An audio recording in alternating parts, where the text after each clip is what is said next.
and I had absolutely no idea. I was screaming at my mum in the hospital car park, and I remember thinking, who is that? Because this rage is not me.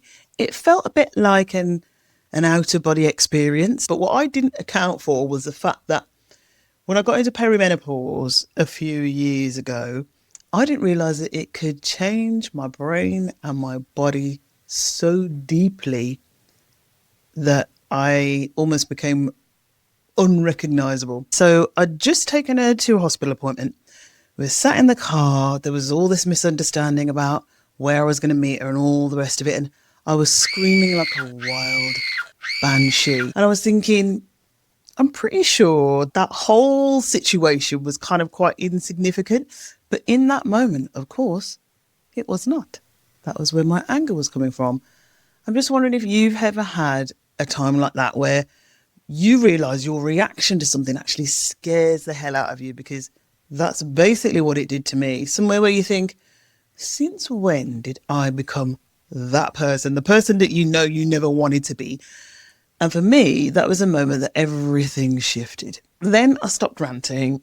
The car was silent. I remember sitting there shaking, like gripping the steering wheel, trying to slow down my breathing. My anger was coursing through my veins, pumping through my veins. And as well as kind of feeling that, there was a lot of confusion. I'd lost it big time. And I suppose because the confusion for me was that I've always been the steady one. I've always been the one who can cope, the resilient one. And my girlfriends always ask me for help. They lean on me. What do you think, Marv? Can you help me find a way through? So for my own steadiness to start crumbling under my feet for however long it was, so literally about 5 minutes, that in itself shook me to the core. If you don't know me, I'm Marv. I'm 54. I've rebuilt my life professionally and personally over the years several times. And what I've always done in my 20s and my 30s, I've been able to adapt to survive. But midlife and menopause really, for me, has added another layer of all sorts of craziness I'm just trying to make sense of. And I think I've pretty much cracked it. You know what, we're still a work in progress. But what I didn't account for was the fact that when I got into perimenopause a few years ago, I didn't realize that it could change my brain and my body so deeply that I almost became unrecognizable. Looking back, the signs were there. I mean, it had been building for months. So I was in my late 40s. I was doing a job that stressed me out, exhausted. I was seething with anger at home, angry at my husband. He's mild-mannered. He doesn't do anything wrong. I was sitting sometimes seething at him. I was masking it hour by hour, week by week. And there was a lot of frustration. I didn't feel like I was getting the support at work that I should have done. I was building up like a pressure cooker. My husband also said he felt like he was losing me. He was afraid for my health. I was exhausted. My sleep was off. And actually, the doctor told me to take 2 months off. Here's some antidepressants, all the stuff. I resisted that, and my tolerance got low, and everything felt louder and heavier, like wading through treacle. Does that ring a bell for you? Like I stopped doing things, cancelling things, didn't want to go out, turning down all sorts of invitations. Suddenly felt quite anxious to go into a room full of people. And I thought it was stress, it was exhaustion, it was my age. I got to toughen up, put on the big girl pants, right?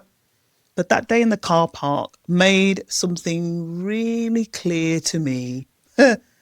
Like in the movies where you get the big dinner gong. Boom, right? That's what happened to me, because I realised, actually, you can't keep living like this.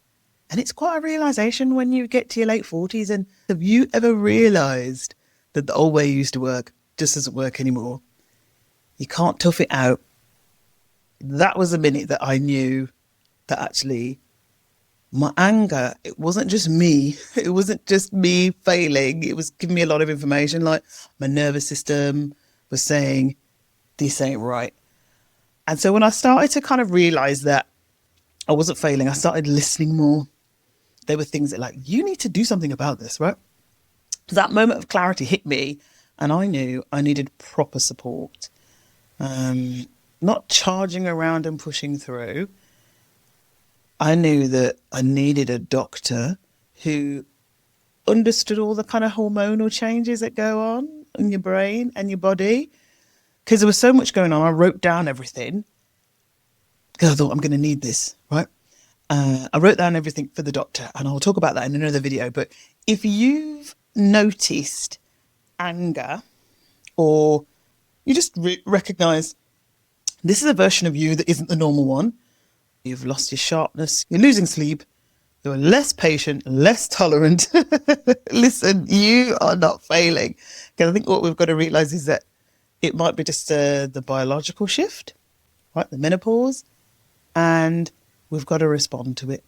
And so confidence, actually, it doesn't look the same to me. It looks very, very different. It's not about toughing it out. It's about actually going, no, stop. No, this ain't right. We've got to work with your body. And even last month, my body whacked me one time again and said, hey, Marv, you're not listening to me, because I almost fainted at work. So if you've asked that question to yourself somewhere, who am I? This is what I've learned. I've learned you're not broken. You're not losing yourself. You're actually just turning into someone who really needs to listen a lot sooner. Listening is the biggest thing. I will bore you to death about listening. And you're not alone, because I think we're all having those inner conversations. Yeah, you're not alone. And there is another video here to keep you going if you want to go and watch that.